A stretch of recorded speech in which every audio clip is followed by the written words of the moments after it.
This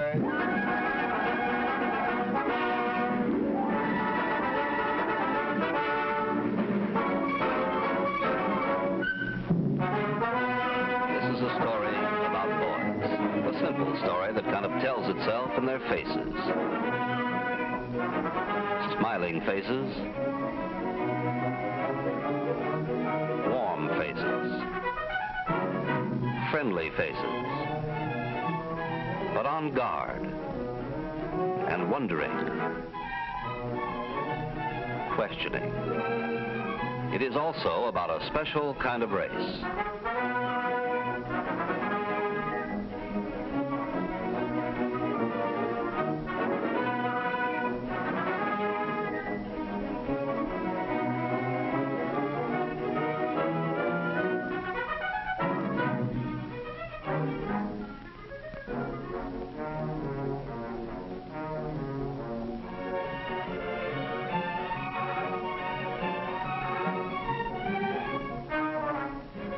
To help promote a better understanding between officer and boy, the police departments of 20 different cities organized the Peace Officers Car Club Association. As our first project, we decided to hold a special kind of race.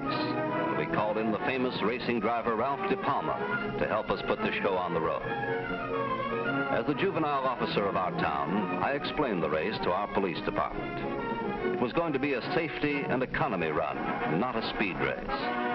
But it wasn't going to be any cinch either. We had staked out a grueling 2-day, 663-mile route.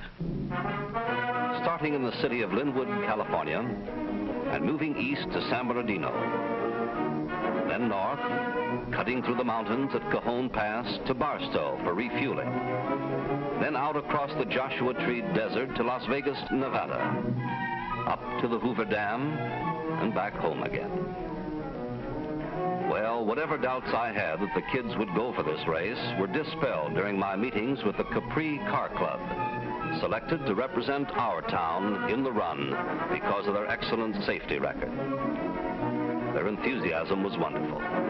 They were taking the race seriously. They wanted to be sure they had the right driver and observer. As one member put it, this was no race for a character with a hot temper or a heavy foot.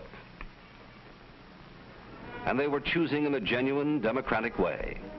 The people's choice turned out to be Dick Owens, observer, and Jim Hummer, driver. Well, it wasn't very long after that before the Capri Car Club emblem went onto the car, and Jim and I went down to the shop.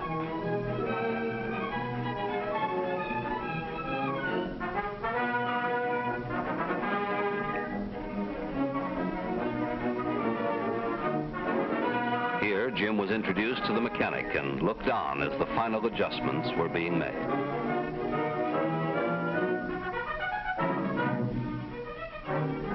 The last-minute tune-up, the carburetor check,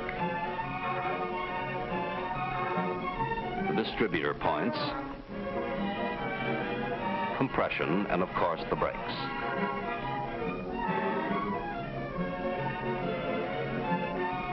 Then the dealer turned the key and the car over to Jim and wished him the best of luck.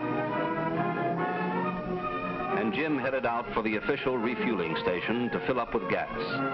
Gas that was going to play the very important role of a measuring rod in figuring out the winner.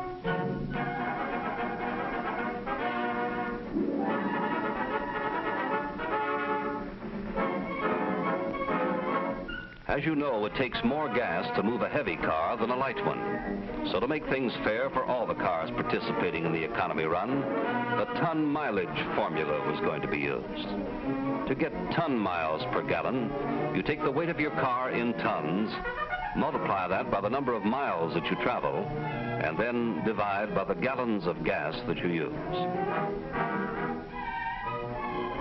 Here, for the first time, I could see how well what we had done in our town had been repeated by police departments in the other cities.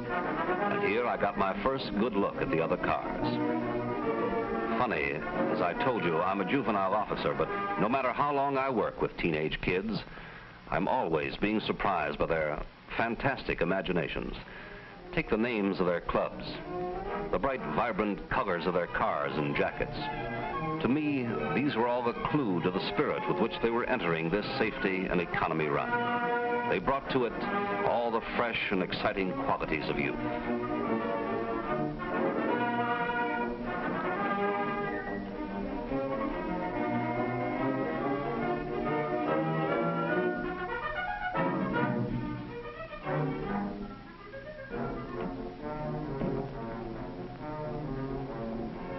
And when it came to weighing the cars in, you'd be surprised to see how quickly they could become serious. You'd think the cars were made of gold the way they kept tab on the scales.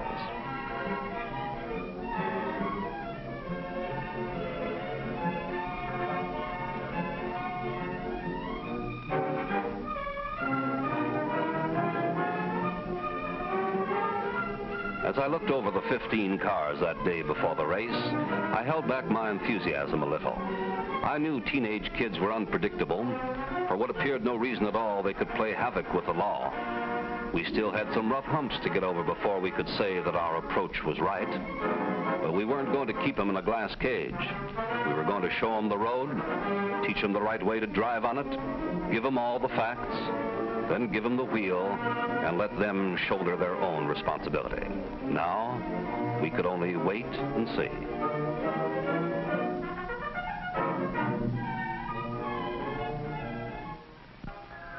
At 6 o'clock the next morning, there was a light mist. The first car was off on the run, and another car followed it every 2 minutes.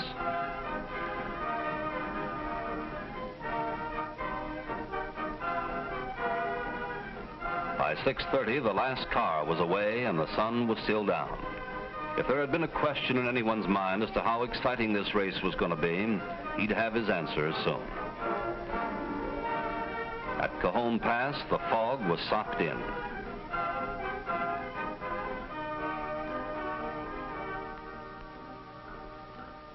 Heavy fog and mountain driving, as tough a combination of gas-eating driving conditions as you can get. And the boys had to average a realistic 35 miles an hour for the course in order to come in on time. And they had to conform to all the traffic laws and regulations in the 2 states of California and Nevada, their counties and their towns.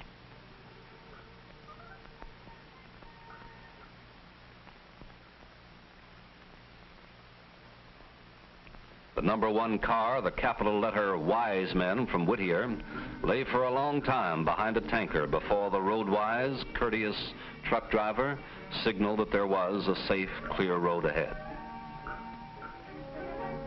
Though the weather broke on the Barstow side of the mountain pass, these boys hadn't been out there more than an hour when they all knew that a safety and economy run was a special kind of a race, a mighty tough kind at that. And if you had any doubt as to whether the boys would be getting a real kick out of the run, you could read your answer, as I did, traveling up and down the line of gaily colored cars in the faces of the drivers.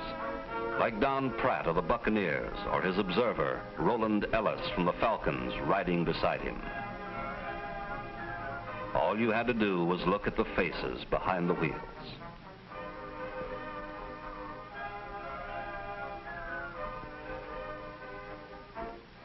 Remember, this is not only a story about officer, boy, and automobile. It's also about the road. These teenage kids were watching it like hawks, doing a job of navigation just like the boy Mark Twain did on the Mississippi River. For the time being, the road was straight and clear. Maximum safety speed, 55 miles per hour. They were moving on to Barstow. The road, like the river, had its branches. They converged at Barstow, and so did the traffic. It thickened, and the cars crawled like flies on sticky paper. You couldn't even get into 3rd gear, and the gas was burning up fast. As Malalka, the driver for the Deciders, put it, that was all part of the game, the nerve test. Imagine getting a thrill at 15 miles an hour, sweating out gas.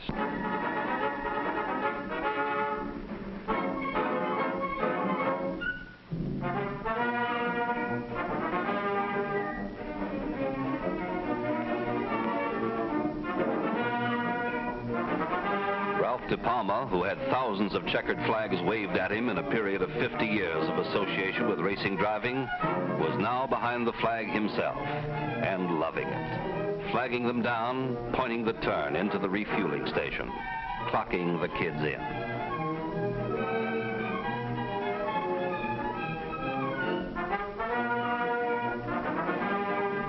The wide spread between the cars on the road narrowed, and they piled into the station bumper to bumper. I was waiting anxiously for Jim Hummer to come in, and I kind of choked up a little when I saw him make the turn.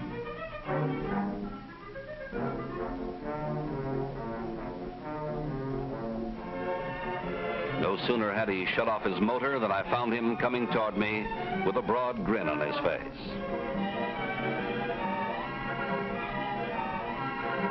The word about the first annual Youth Safety and Economy Run had spread to boys in the car clubs all along the route. Here in Barstow, the local car club boys came out to play host. Their hospitality was terrific.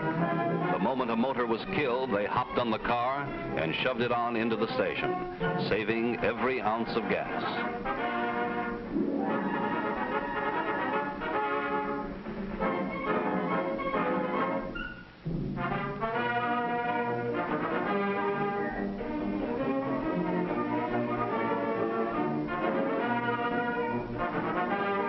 The official clocker gave each driver his time.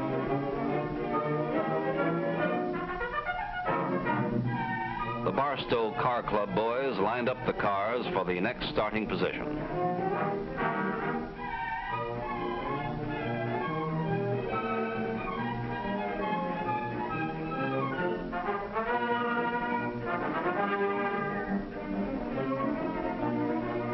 Then they all joined us for lunch.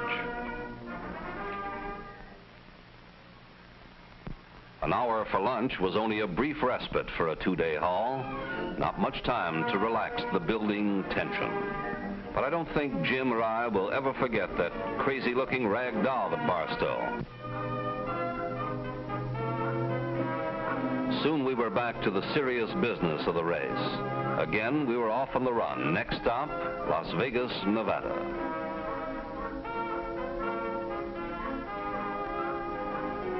As we moved through Barstow Bridge, the loud tensions that had gathered in our nerves on the first lap kind of settled down now to a soft, steady hum. And the road, like the river, flowed through beautiful country. The officials whose job it was to patrol the roads, mark the turns, check on possible violations, were members of the Peace Officers Car Club. Their faces were smiling too, beginning to feel mighty proud of their first project. No trouble so far.